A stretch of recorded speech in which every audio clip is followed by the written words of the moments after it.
Ready to dive into the world of online trading with IFC Markets? Opening your trading account is the first crucial step. In this quick and easy tutorial, we'll walk you through the simple process of logging in and accessing the new account creation page. Let's get started. Go to the IFC Markets website and click Login. Enter your registered email address and the profile password you created during registration. Then click Login. In your profile, press My Accounts, My Live Accounts, or click the widget on the dashboard. Click Open Live Account.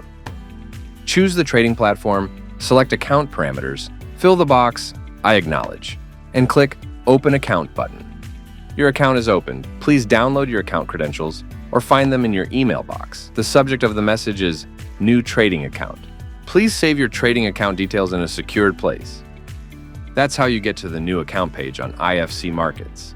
Ready to take the next step? Click the link in the description below to visit IFC Markets and open your account today. Thanks for watching.